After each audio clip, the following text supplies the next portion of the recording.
Well, hi, hello, and how are you doing out there in internet land? My name is Brian Trippett. I am the Front Porch Conservative, and welcome to another session of Chattin on the Porch, where we get together and we sometimes talk about the news, give our views. In this case, however, we have a very special guest. I am so looking forward to a conversation with him about something that is happening in his life, and it soon may be happening in yours, with a little bit of coin and a little bit of persistence and a lot of love for good literature. You too will be involved in this process. Oh my goodness, oh my goodness, oh my goodness. Let us see who all is here, my friends. Miss Lana's in the house. Mwah. Good evening. Karen Reed is free, and me and Gypsy Muse are very happy about that. Well, I have no doubt you ladies are very happy about that. Congratulations. All right, let us see who else is here. Well, the OG Wingnuts are bringing themselves to the stage. I see Salty Old Fart is over on Rumble. I see WWG1 is over on Rumble. Gentlemen, all of your memes have been duly noted. Some, however, I am going to save for Saturday. But don't worry, you don't have to repost them on Saturday. I've already got them written down. So all good, my friends. All good indeed. Oh, goodness me. So good to have all of you here tonight. Again, you have found your way to Chattin on the Porch. My name is Brian Trippett. I am sometimes known as the fine fella in the fedora. Sometimes I'm called the beau in the chapeau. On occasion, I'm referred to as the common man with common sense, but I am, in this moment, above all else, your host. We are on Rumble, we are on Twitter, and we are on that quaint little alternative social media platform known as YouTube. So please, if you don't mind, subscribe to my channel, help a brother out. We're trying to make this a going big concern as opposed to a going little concern, and we can do that with your subscription. Hit the like button, hit the thumbs up, hit the bell for notifications, do all that good stuff. All right, let us dive right in so I can go straight to our guest, because we got a lot of questions to ask this young man. Well, ladies and gentlemen, today is Juneteenth, a great holiday. And you know what? We have now been celebrating this as a federal holiday now for what, 3 or 4 years maybe? But people are still trying to understand, what exactly is Juneteenth? What exactly is this holiday all about? Well, you know what? Our friends from the meme department have found something that I think pretty well sums up exactly what this holiday is about. Ladies and gentlemen, please do understand that in this moment, what is Juneteenth, you may ask? What is this holiday all about? Well, you know what? Hey, Juneteenth, the day Republicans and the Union Army freed the remaining slaves from Democrat slaveholders. There you go, folks. Doesn't get much better than that. You want a simple explanation? There you go, my friends. There you go indeed. All righty. And you know, the thing about Juneteenth, everybody has different reactions to it. I mean, it's a federal holiday. It's right in the middle of the year. I mean, you know, well, I shouldn't say right in the middle, but it gets close to it. You know, federal employees, they've got the day off. Corporate employees, they've got the day off.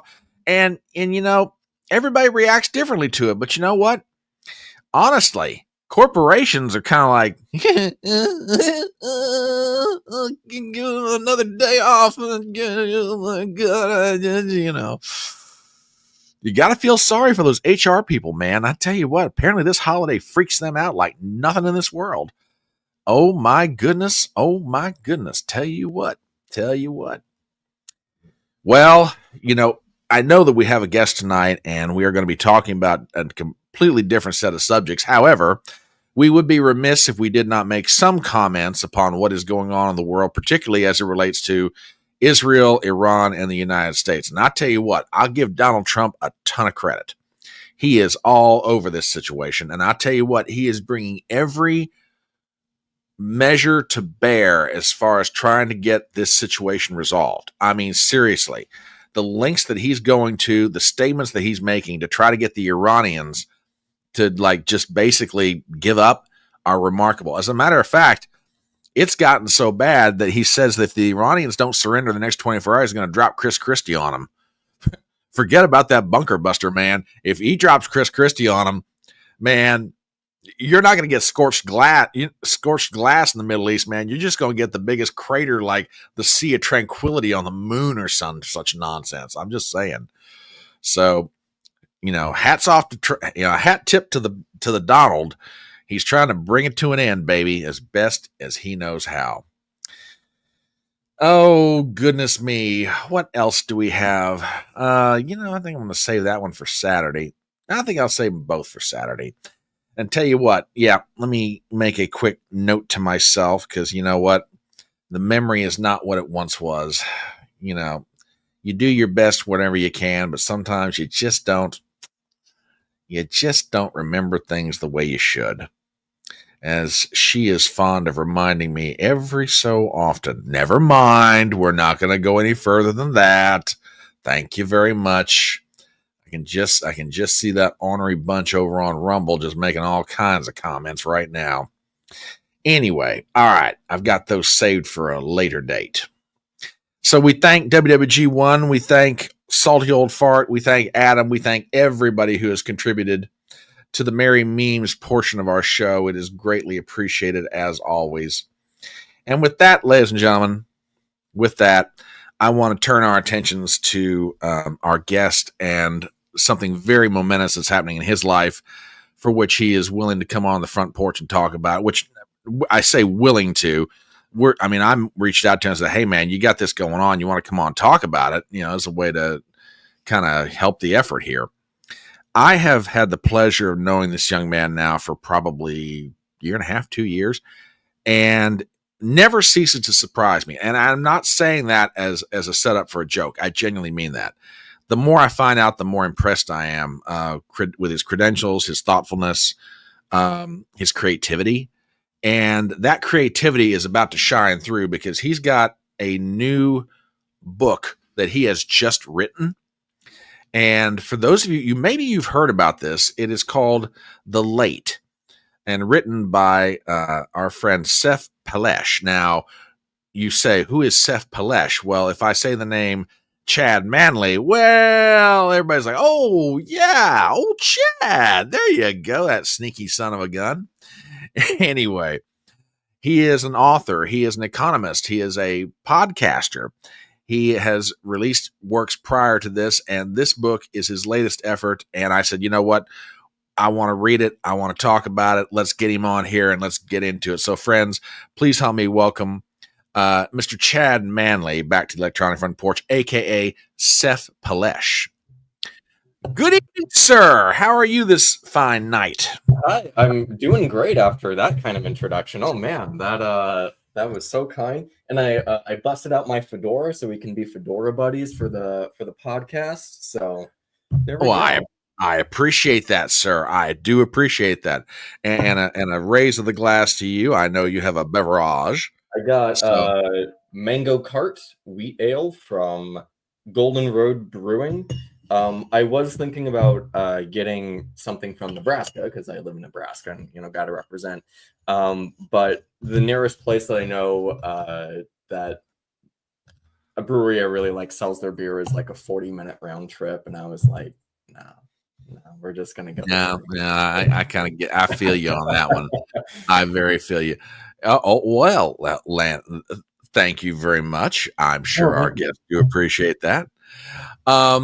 I tell you what, and I mean this. You sent me an advanced copy of the book, and I said this backstage, and I'll say it right now. I'm still working my way through it, obviously, but it is a fantastic read.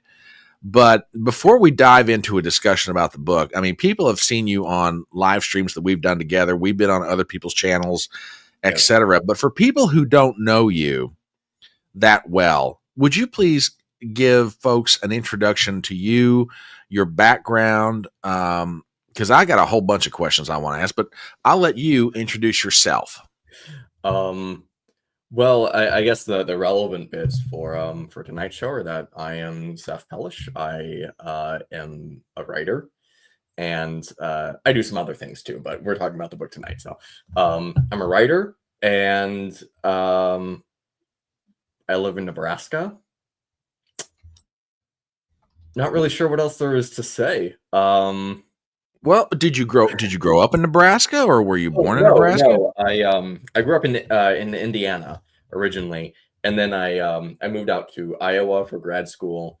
Um, got my master's in economics, and then I moved out to Omaha Okay. for working, and now I live in Nebraska still. I've been here about 4 years. 4 years. I don't live in Omaha anymore. I live a stone's throw from the city, Okay.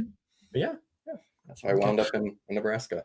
So tell me about life growing up in Indiana. We're talking what? Are we talking South Bend? You're a Notre Dame fan, or are you a Hoosier, or what is your soup de jour sport Well, team out there? Hoosier is the name for someone born in Indiana. So No, everyone true. born in Indiana is technically a Hoosier. However, I do not root for IU. Um, Okay. I grew up south of Indianapolis, um, and my brother went to IU for Okay. college. I went to Purdue, so I am a Boilermaker. Ah, yes, yes, I'm very familiar. My hometown university, Marshall, has played some football out there against your Boilermakers. The Boilermakers have come here for a game or two. We've had the pleasure of hosting them, and I tell you, and I'm not just saying this because you're here. Boilermaker fans are just some of those hospitable people coming or going. I mean, when we Yeah. hosted them here in my hometown, it was a lot of fun, and to a man or woman that I got the chance to talk to from your neck of the woods, they all enjoyed their stay in my hometown. And to me, as a football fan, it always makes me feel good because you hate to see an opposing team and their fans come in and just get the like royal distreatment. They're treated badly, they're disrespected, people are rude, they're just no, I don't that's not my gig. I like, you know, making sure that our fans treat somebody else's fans with a certain measure of respect. Now, this sort of begs the question. So, undergraduate as a Boilermaker, Yeah. yet you go out west, Hmm. relatively speaking, Yeah, go yeah. out west for a degree in economics. So, what took you to Iowa, and why the master's in economics? Well, I ever since I took my first econ course in high school, I Mm-hmm. knew that that was something that I wanted to do. You know, economics to me is a way of approaching human behavior and human decision making that puts mathematics at the forefront, and I love math, and that was just super interesting to me. And so my undergraduate was in economics, although I got accepted to Purdue as a chemistry major. Um, so that was kind of funny. Interesting. But yeah, but I majored in economics in my undergrad. So I applied to grad schools in Iowa State was where I got accepted of the places that I applied. I got accepted somewhere else too, but they were the better one. And yeah, got my master's there. And yeah, All yeah. right.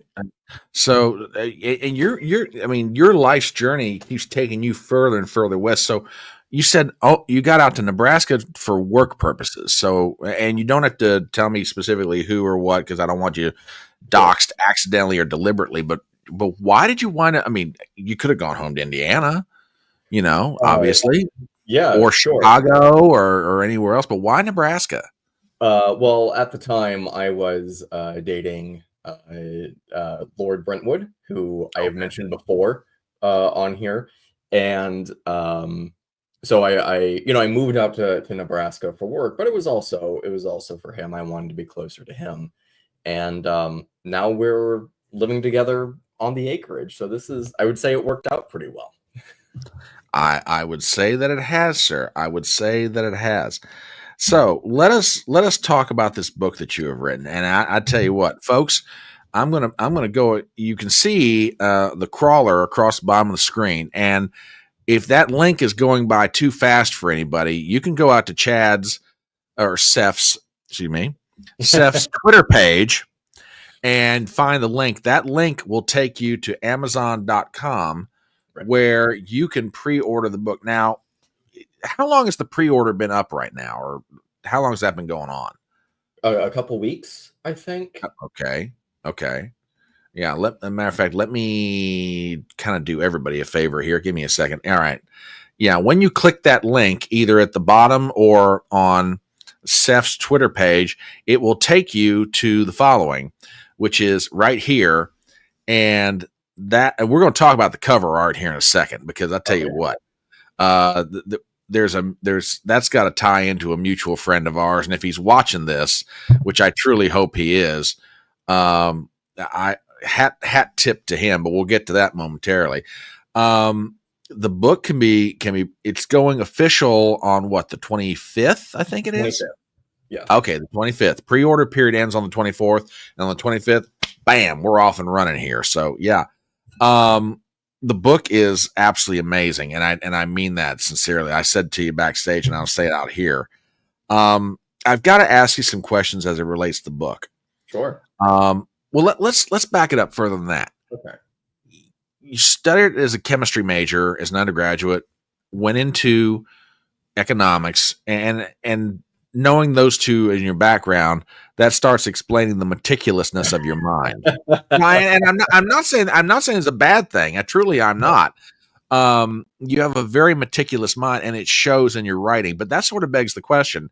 So over on one side of your brain, you've got chemistry, and you've got economics, and on the other side of your brain, you've got creative writing. So when did you get into creative writing? What was this like? Something as a teenager, or younger than that, or what got you started? Oh, when I was like, as soon as I could read, I wanted to, write my own stories and write my own books. Um, I remember writing a picture book when I was in like first grade or something like that. Okay. I'm sure it was trash, but I've always enjoyed writing, and wrote my own short stories in middle school and in high school. And it was when I was finally in college when I decided, maybe I could write an entire novel. And I did. And long story short, I wrote a novel when I was in college, and then several years later came back to that novel because I thought maybe I could put this on Amazon. And it was so awful. I was embarrassed my name was attached to it, and I was like, this is never going to see the light of day. Which maybe is how I'll feel about my current writing in 10 years. I don't know. Stop it. Stop it. Stop it. But no, I've always been a writer. I've always enjoyed the craft of storytelling, which is one reason why I am very much into film, because it is visual storytelling, and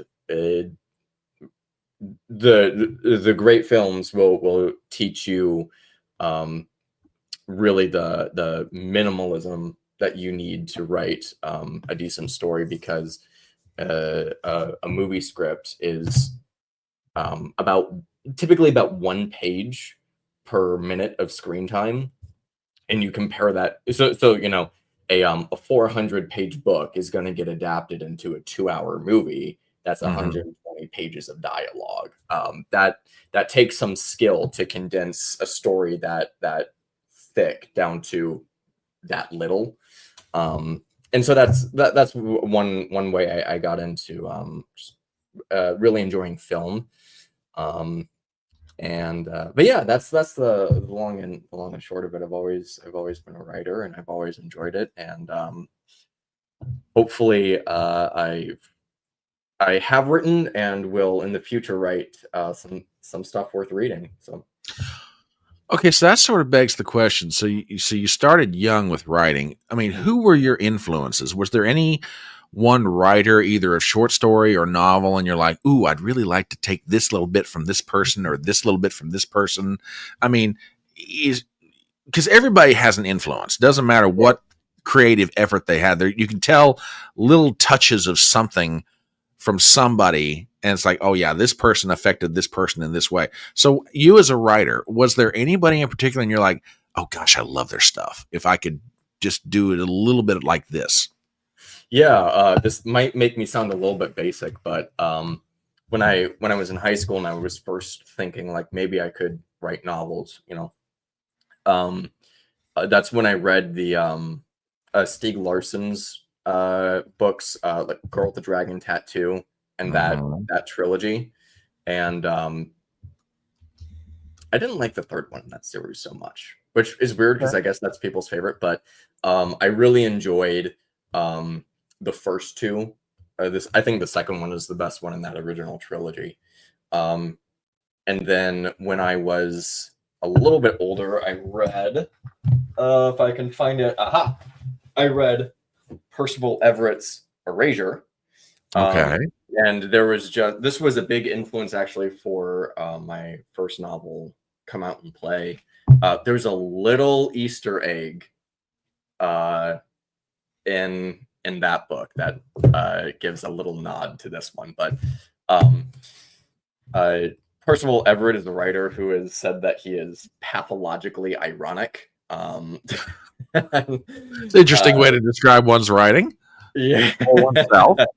And no, I really connected with that book, and I wish I could say I've read more of his stuff, but fortunately haven't. But he was a big influence and someone whose writing I wanted to capture. And then talking about more visual media, Rod Serling from the original Twilight Zone series, yeah, is one that I really enjoyed. That's something that a tone I just wanted to capture of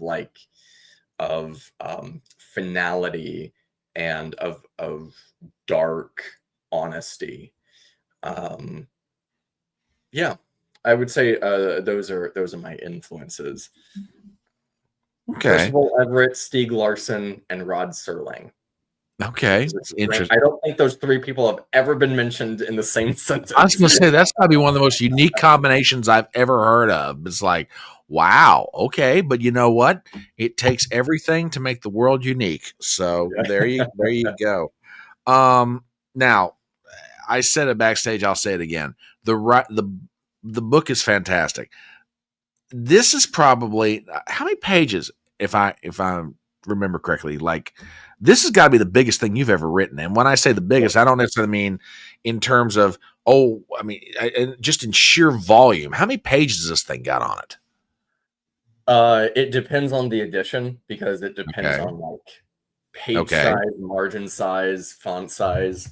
Now books are usually measured in word count in publishing because it's a more sort of normalized way of measuring book lengths.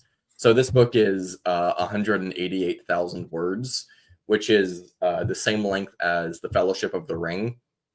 Or if you're more for your viewers who are more familiar with Harry Potter, it's the same length as Goblet of Fire.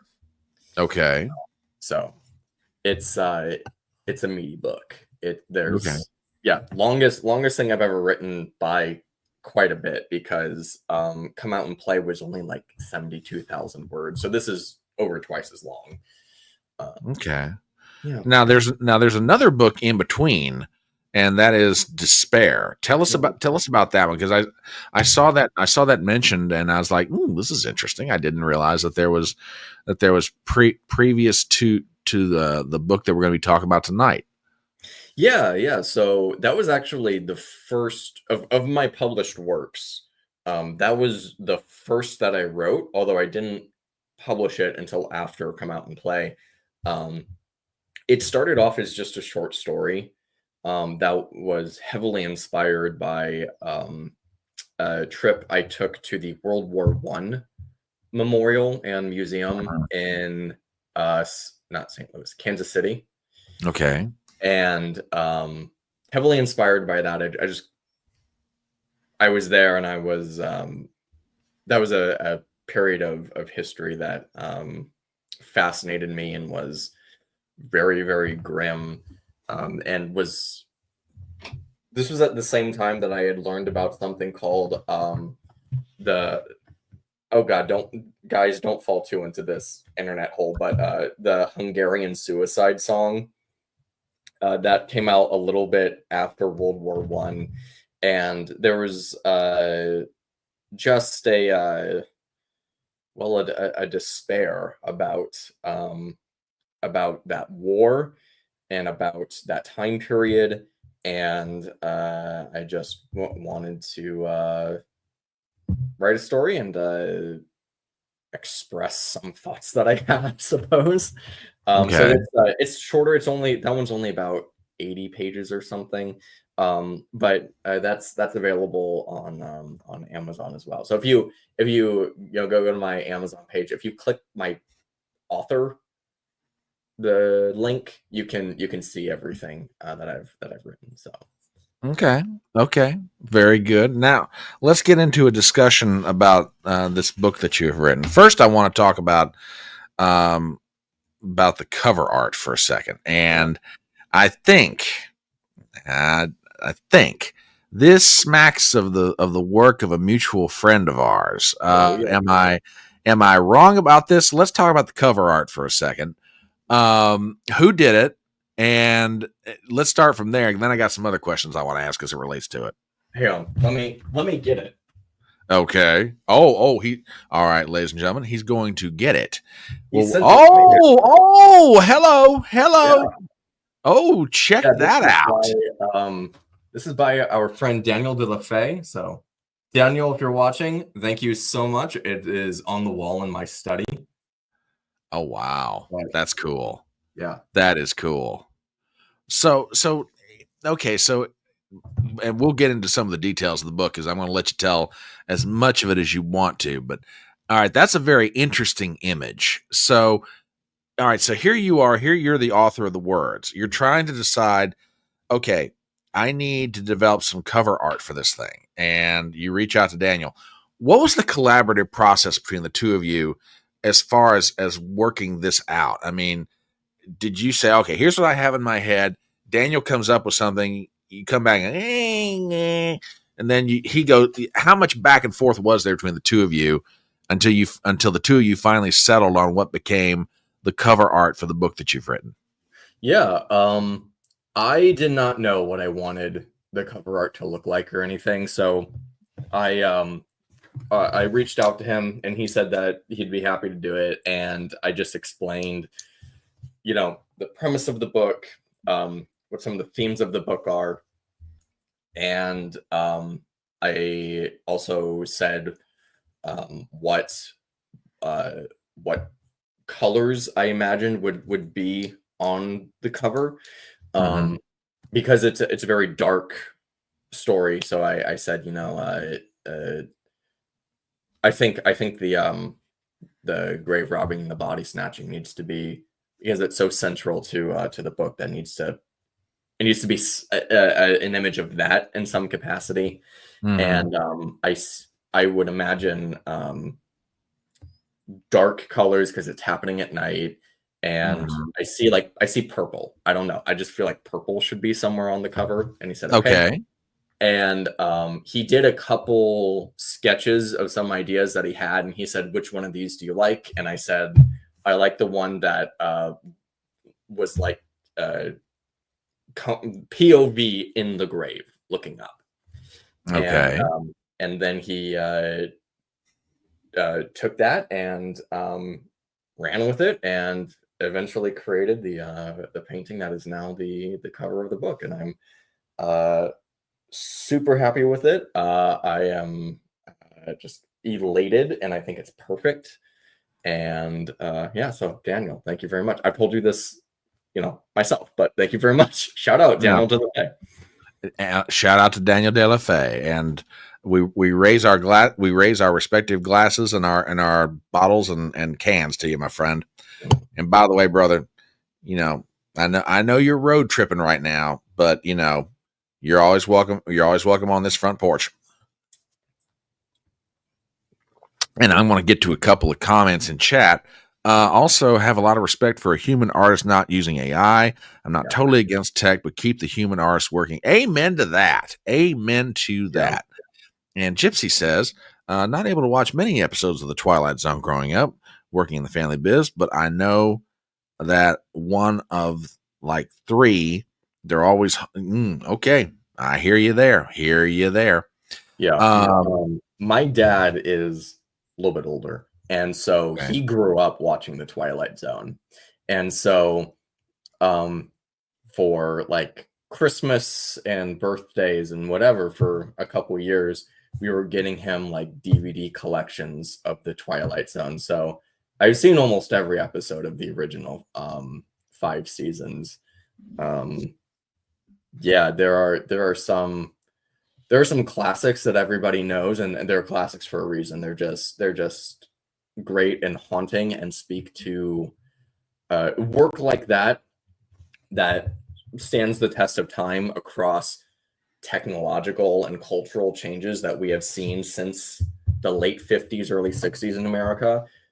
Stuff works like that stand the test of time survive that test because they speak to some truth about the human condition. So that's why I really enjoyed that show. Yeah, WWG1 over on Rumble says, I like the episode with William Shatner in the airplane. I know the one you're talking about, WWG1, and that is a classic. Yes, it is. Among Twilight Zone episodes. It's just, I mean, everybody gives Shatner grief. Like, oh, the man can't act, or he overacts, he's too dramatic. That man has really good range as an actor. And if you really want an idea of what he can do, go back to that episode, folks, because I tell you what, if you've never seen it, it will scare the absolute crap right out of you. It really will. He was in 2 episodes of The Twilight Zone. Oh, okay. He was in that one, which is like Nightmare at 30,000 Feet, I believe. Yeah, I think that's what it was called. Yeah.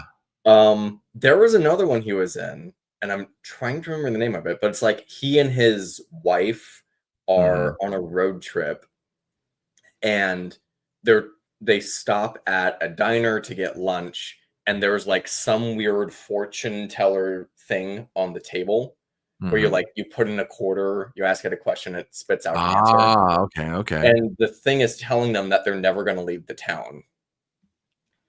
Okay, then I'm going to go back and find this one.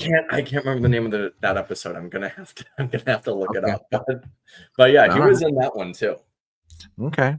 Well, folks, if you've happened on this live stream and you see these 2 very handsome gentlemen in fine haberdashery, my name is Brian Tripp, and I'm the Front Porch Conservative. This is Seph Pelech, aka Chad Manley on Twitter, and we are here discussing Seph's new book, The Late, and we're going to dive into the book itself.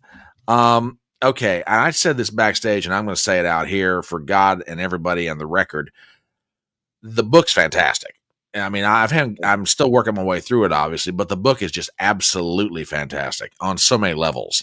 I mean, I can't speak to what flips everybody's switch whenever they read a book. For me, if the author can paint pictures with words and I can see what's going on in detail and I can live in that world in my head, okay, then this is a well-written book. And that's exactly what The Late does. It is just remarkable. The amount, because I'm like reading, like, I was like 2 or 3 chapters in, and I'm like, holy cow. So I guess my first question is, how long did it take you to write the book? From the very first idea I had of the story, and that it could be a novel, to finished, final, honest to God, final draft, just over 2 years. Okay, so I can believe that. It was a long time coming. Maybe that's pretty quick for a book of this length. I don't know, but it was. I was working on this for a long time. Yeah, I first had the idea in like February 2023 when I actually saw a YouTube video about well, the thumbnail showed a picture of a grave with a cage over it, and it said like, why does this grave have a cage over it? And I thought it was going to be some like supernatural belief of like vampires coming back to life or something, and we gotta keep them in the grave, right? Or a criminal or something that we're afraid might come back from the dead, so we got to keep them in there. And in fact, it was the opposite. It was trying to keep somebody out. And this was the video by the YouTube channel Thoughty2, by the way. It was actually the cage was there to keep out of people called resurrectionists or body snatchers. And long story short, in the early 20th century in England, two things were happening at the same time. The first is that medicine was becoming a science for the first time. And so we saw like the early version of medical schools opening up, and there were anatomy lectures for people who were training to be doctors and trying to learn more about medicine. Well, if you're going to be doing anatomy lectures, you need cadavers, you need dead people. Usually they would get cadavers from people who had been hanged for various crimes. But at the same time that this was happening in the field of medicine, the list of crimes that could be punished by death in England was being cut because essentially Parliament was like, okay, it's kind of ridiculous what people can be hanged for. We need to cut back on this a little bit. And so at the same time that the demand for cadavers is exploding, the supply is shrinking.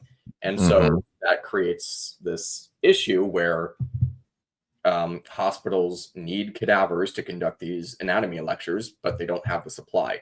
So that created this market for people called resurrectionists or body snatchers to go into cemeteries, find recently deceased bodies, dig them up, and sell them to hospitals so they could do anatomy lectures. And it was very bizarre because it was super frowned upon. Like, you did not want anyone to know that you were a resurrectionist because an angry mob might kill you.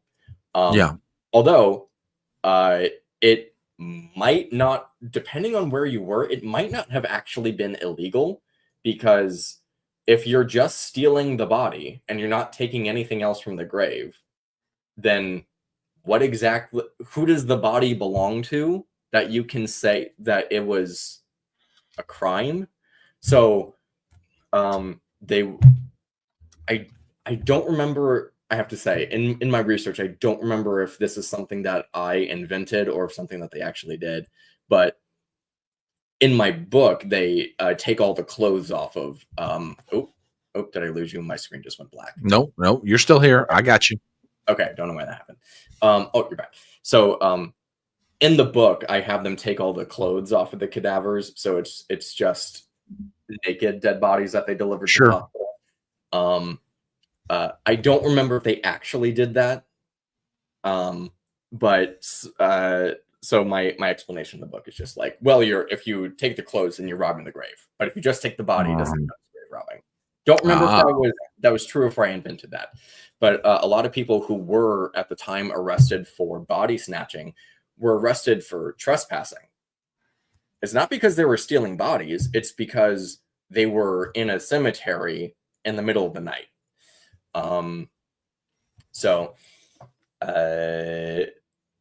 But anyways, yeah, I sorry, went off on a tangent there, but it was that idea of, someone stealing bodies and then reselling them, that I was not familiar with that.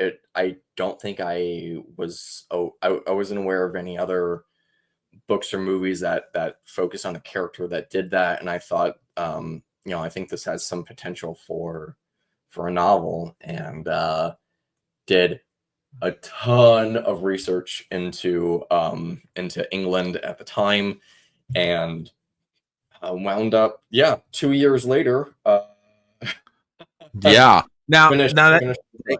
you just used a word that I was going to ask you about, because I got through maybe the first couple or three chapters, and I'm sitting there literally saying to myself, I don't know how much research he did with this, but it is just a ton, because you're describing traveling from one street to another. You're describing London landmarks. You're just, and the time period is set, what, early 19th century Great Britain? Yes. Yeah. It starts in 1810. The book starts in 1810. Okay. And I mean, you're going from one street to another, certain landmarks around London, and I'm sitting there going, holy cow. So, I mean, I mean, from soup to nuts, this thing took you 2 years to write. Yeah. How much of that 2 years, how much research, if you had to put a time frame on how much research you were doing about early 19th century London and social customs and fashion, and how much time would you say you put into the research, not the writing itself? Sure. I would probably say about 3 months. Wow. And like even during the writing, there were some times where I was, writing a scene and I was about to add a detail, and then I'm like, oh, wait a second. Did this thing exist back then? And then I'd have to go look it up. Okay. You know, so including that, I would probably say about 3 months. One of the books that I Wow. read for my research, and I found out that this was published like just before I had the idea to write this book. So I was like, this Mhm. is fortuitous timing. But it is The Time Traveler's Guide to Regency Britain by Ian Mortimer. Okay. And so I bought this.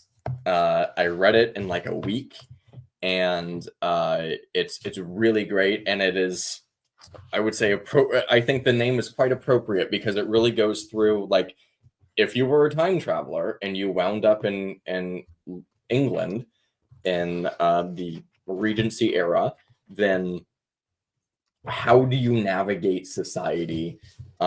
Everything from like, what would you wear to where would you stay? Where would you eat? What would you eat? Like everything. So that was super, super helpful to me. Um, so read this. I did a lot of research into resurrectionists, into hospitals and medical education in the time period.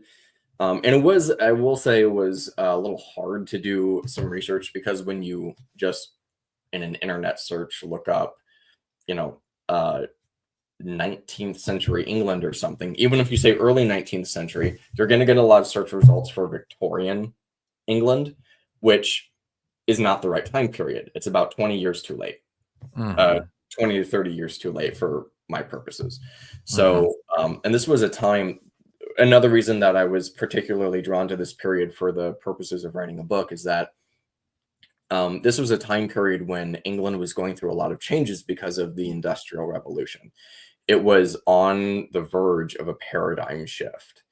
And I thought that there was a lot of literary potential and symbolism to be gleaned from that. And that's why I really settled on this time period versus a body snatcher in like 1840 or something, where Mhm. I believe there were still body snatchers. That was still a thing that was going on. But um, and in fact, there might have been more at that time. I can't remember, but that's why I decided to set it a little bit earlier because I knew that there would be this sort of internal struggle within the city of London for essentially like the future of the city and the Mhm. soul of the city. Yeah. Okay. Well, now let's talk about the book, and I realize now we're sort of stepping on um, potentially wafer thin glass topics here because you have the best and worst problem in that you got a book, it's substantive, there's a lot of meat on the bone, it's something that when people read it, they're gonna love it, and I'm not just saying that, folks. I do. The most of it that I've read so far, I'm sitting there going, yeah, I want to keep going with this because this is just Thank, that good. thank you. Now, but however, you've got the best and worst problem. You want to get everybody interested in with your book without giving too much of it away. So I'll tell you what, um, give folks an idea about some of the principal characters and, set it up a little bit. Why are these two principal characters, why are they important to each other? And, you know, what's the overall gist of the book? Yeah, so the overall gist is that there are two men in London, like I said, in 1810, and one of them, Charles, has just inherited the family tailoring business after his father's death, and he is trying to reinvent the store to turn it into a premier fashion outlet in London. And he's doing this because he wants to climb the social ladder. His father sort of kept the family going, but he wants to get into the upper social echelon. And so that's what he's doing. That's his motivation. And the other main character is Robert Kerrigan. He is a body snatcher, and he is trying to find a way to get out of the business of body snatching. He is hardcore and ruthless, and That's a good way to describe him. yeah, and certainly very strategic and cunning. But he is aware of the risks that exist in his profession, and he knows that one wrong move and he could wind up the victim of an angry mob. So he's trying to get out of the business, even though there are forces that keep pulling him back in. And these two men share a dangerous connection, which I can't really talk about because it would be major spoilers. But yeah. Oh yeah, like I say, the two characters more. I mean, more and more, I'm picking up on certain connections. I mean, without giving it away what those are, but like one of them, this much I'll do. One of them has to do with a horse and a cart. Yes. And when I came to that, I went, oh, wait a minute. I know about this. That's okay. And I was like, wait a second.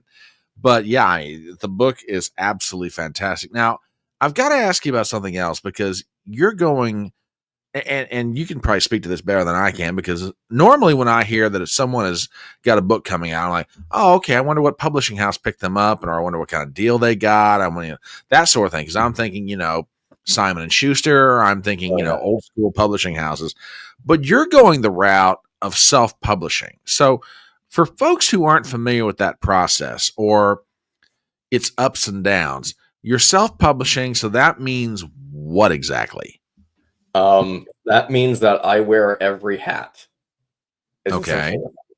If you go the traditional publishing route, you write the book and then you work through editing notes that an editor will give you, and that's about it. They take care of pretty much everything else for you. Okay.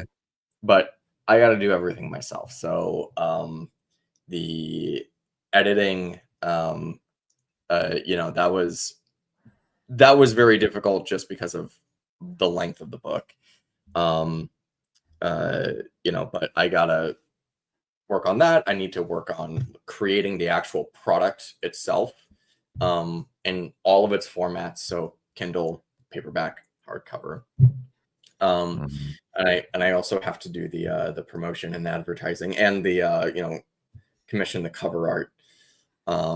So yeah, I wear a lot of hats, not just this fedora, and that's what self-publishing entails. I'm not completely closed off to the option of traditional publishing in the future, but this would not be the book for it, simply because I have not been traditionally published before, and this book is too long for a debut author.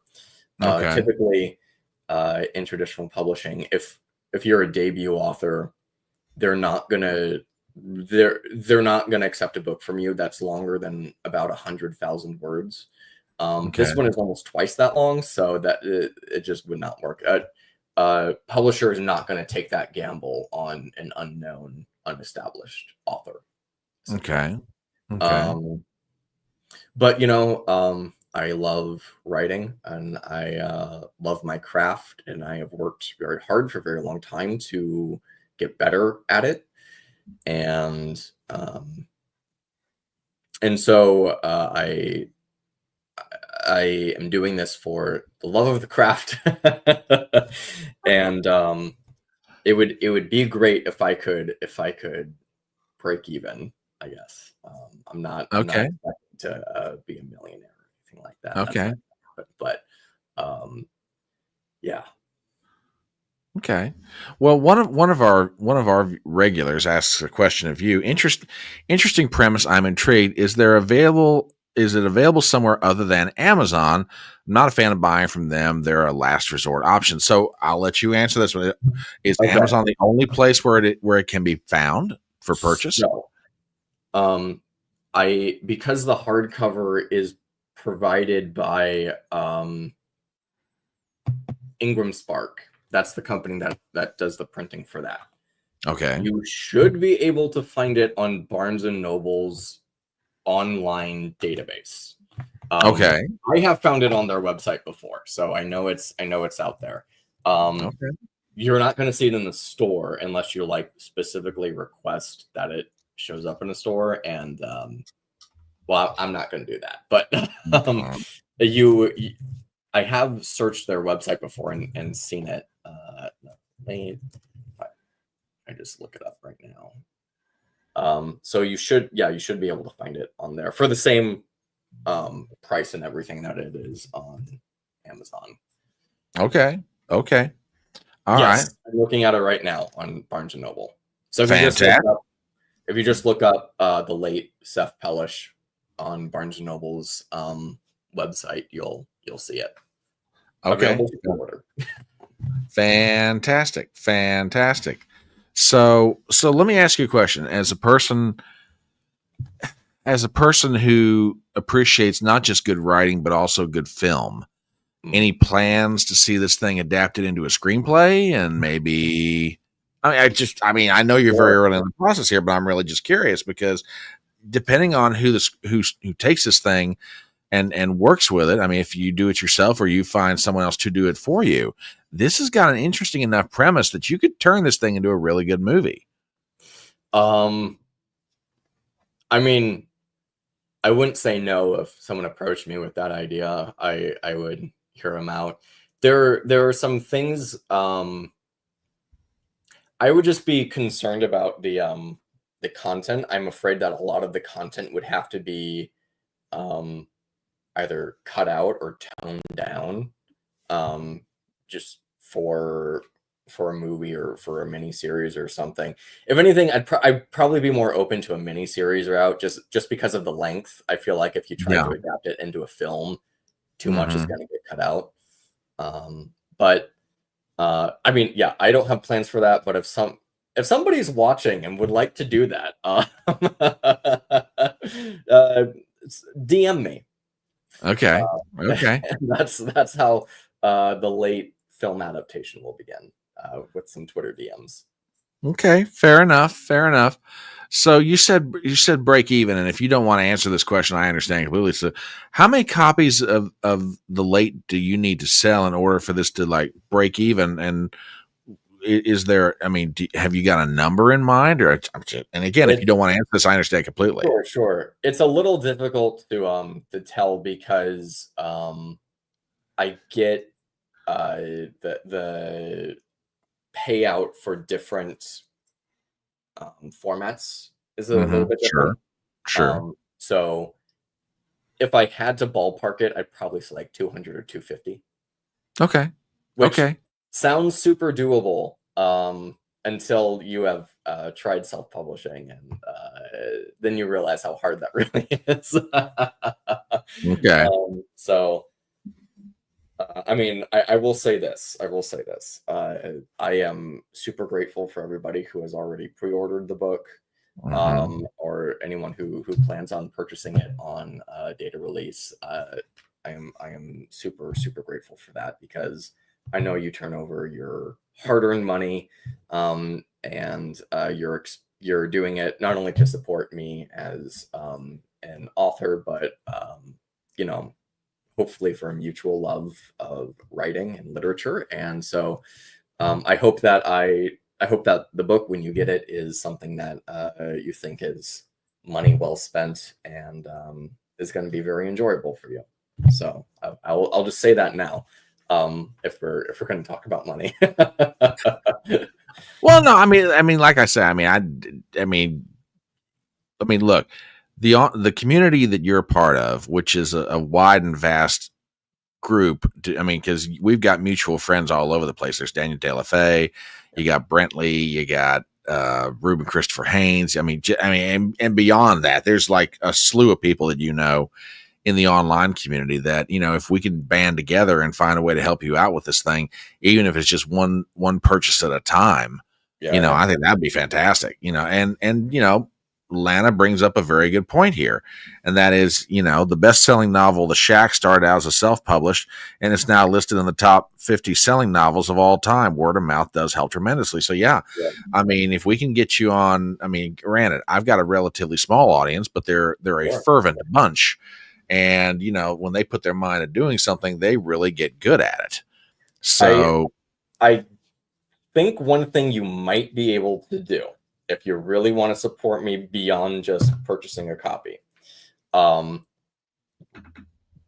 call up your local Barnes and Noble and request that they purchase some copies of the book to carry in the store. I don't know if they would actually do that, but it is worth giving them a call just to say, like, hey, I hear this is a good book and a new release, and I know the author, or I'm friendly with the author. You should carry a couple copies. And then maybe the manager would be like, okay, whatever.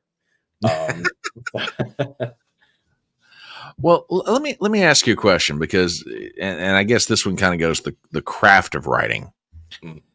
You've been writing now for what, 10, 15 years, maybe longer than that?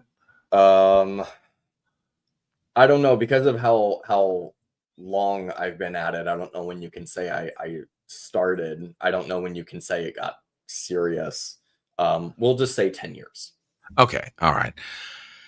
Now we're entering an age of AI, artificial intelligence. I mean, how frustrating is it to you, or not, that you're sitting there pouring blood, sweat, and tears, 2 years worth of work, 3 months worth of just solid research in that 2 years into writing this book, and you got a bunch of people going online, they're using AI, and they're just whipping out, whatever. I mean, does that like, you dirty son of a, I mean, do you ever have those moments, or does it like, okay, you do your thing, I'll do mine, and we'll both get to the finish line, whatever? This is going to be probably a hot take amongst creative folks. And that's that I don't care, because I think the difference in quality is quite stark between something that I write and something that ChatGPT can produce. Okay. Every piece of AI art that I have seen has been essentially a trailer at best, right? Okay. Like, for the visual stuff, it's like, I remember when they made a I don't think it was ChatGPT that made this, but they were like, we made a trailer for the live action Simpsons, and it was just a bunch of stills of some actors who kind of look like Simpsons characters, and they were just like sitting there, and they blinked and they like moved a little bit. Yeah, that was it. I was like, this is, well, first of all, this is dumb, but this doesn't look like a trailer. This doesn't look like you actually turned this into a movie. And a couple years ago, I actually tried to get ChatGPT to write a book, and it couldn't do it. I kept asking, like, will you write it? Here's the premise for a book that I want. Write an outline, and I was sufficiently happy with the outline and everything. And I said, okay, write the first chapter and make it like 3,000 words. And I kept trying several times, and the most it would ever give me is like 1,100. So by the time it got to the end of its story, it had only given me like 10,000 words or something. That's not a book. That's a short story. And so that's one of the issues that I see with, using AI to write. The same thing if you try to use it to write a screenplay, it gets to sort of the meat of the story so quickly. There's very little introduction. There's very little sort of beginning. It just gets right into it. And then it doesn't really know how to end, so it just ends. Right. Like no denouement, no gradually falling action, nothing like that. And then it can't do subtlety and theming. It can't do it can't do creative word choice. Right. There are some phrases, some sort of turns of phrase that to me just say ChatGPT because I've seen so much of it. Right. And so, which is funny because sometimes I will read a press release from somebody and it'll or some sort of public statement and it'll very clearly smack of ChatGPT, and I'm like, okay, you need to hide that a little bit better. If anything, I think I think it is a good tool and a bad master. I think if you're an artist, particularly a writer, and you need to feed, you don't have the money for an editor, or you don't have the money or you don't have someone who can give you feedback, at least in-depth feedback in the timeline that you want. I think AI can be good for that because it can point out flaws or typos or confusing statements or awkward phrasing or something like that. And I think that's a good tool. But the idea that you're going to use it to create a completely original story, it's not capable of creating a completely original paragraph. So all you're going to get is like regurgitated stuff. And one might argue, isn't that what most artists do anyways? One might argue, maybe that's not what most artists do, but that's what a lot of popular culture is. Like that's what a lot of movies are. That's what a lot of TV is. And I would say that sort of underscores my original point, which is there's a quality difference between something written by AI, something written by someone who doesn't really care, who's just trying to get a paycheck, and something written by somebody who has a true love for the craft. Okay, fair enough. So now you've got the book. It's in pre-order status right now on the 25th. This thing goes live on Amazon. You can find it there. You can find it at Barnes and Noble. Those two places specifically.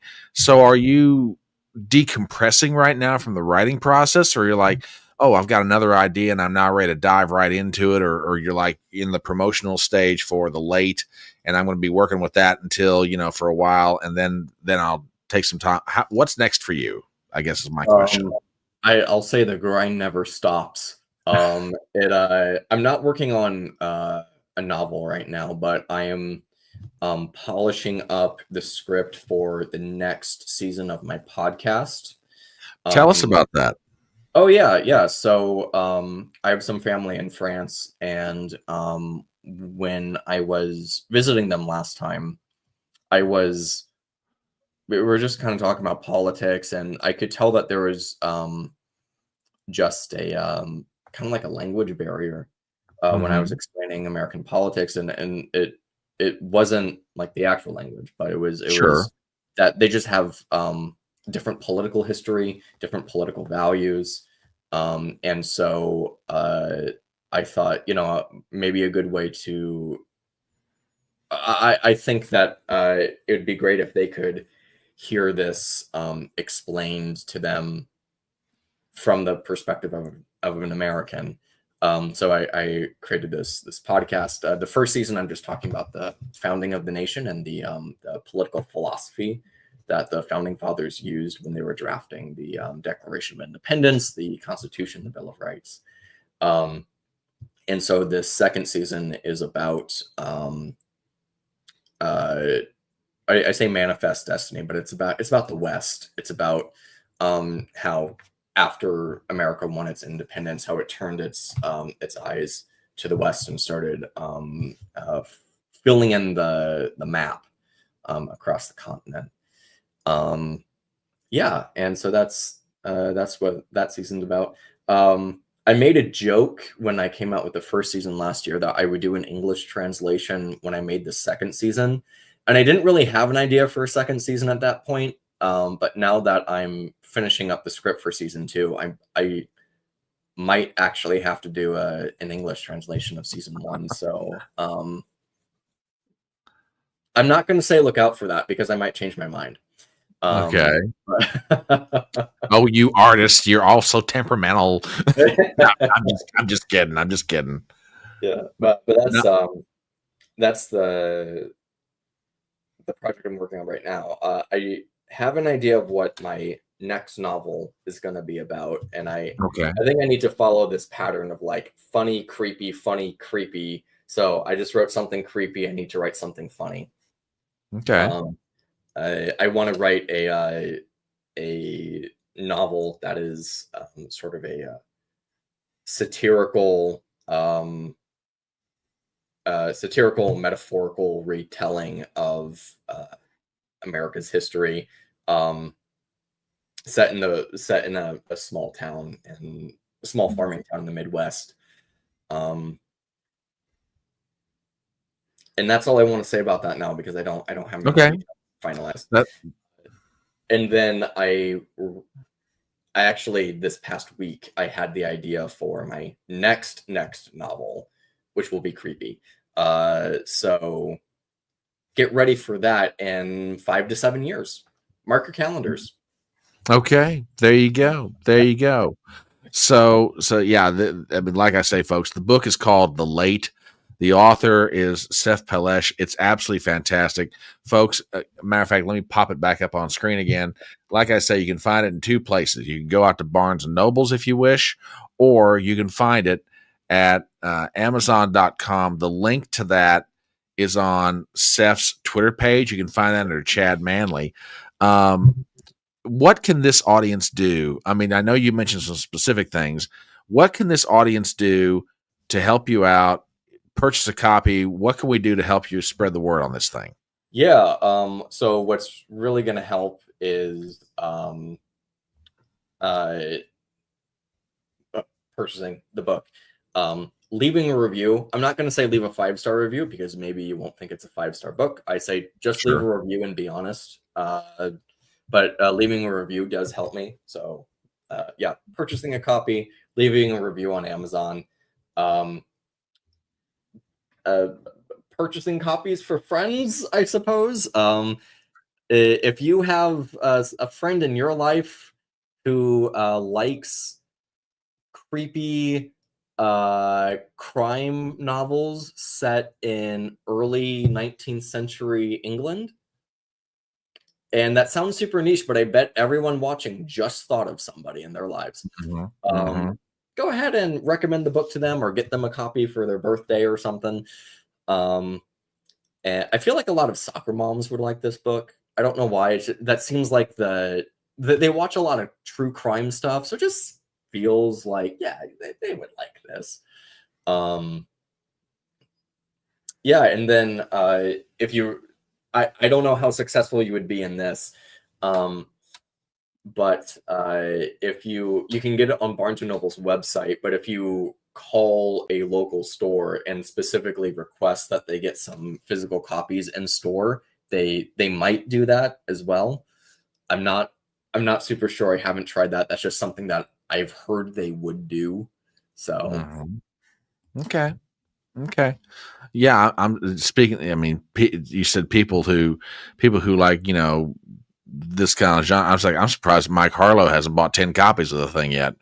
Oh, well, stay tuned because I'm going to be on his show a week from today. I think it's a week from today. Next week sometime. Oh, that's cool. That's cool. Good. Let's get you on as many different places as we possibly can, my friend. Absolutely. Yeah. Let's do it. So yes, folks, go out to Amazon, go out to Barnes and Nobles, buy a copy of it. It's on pre-order at Amazon right now. Let's help this young man out as much as we Thank possibly can, because like I say, the part of it that I've read so far, this is an absolutely fantastic book. And if you're looking for something to take you through the summer, this is a good one. This is a really good book. You can read it anytime, any place, anywhere, and it's rich, it's meaty. There's a lot to it. It's got a lot of twists, it's got a lot of turns, and folks, you're going to absolutely love it. So, Seph, hang on a minute. We'll say some proper goodbyes backstage.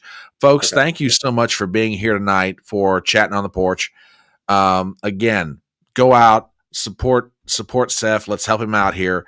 In the meanwhile, I'll be back this Saturday morning, 10:30 a.m. for Front Porch Brunch, and we'll get together. We'll talk about the news and views and memes and all kinds of craziness that's going on in the world. And believe me, right now, it's a little bit of crazy. So, if you're looking for a way to get away from the crazy, I recommend a book that I've come across called The Late by this fantastic author, Seph Pelech.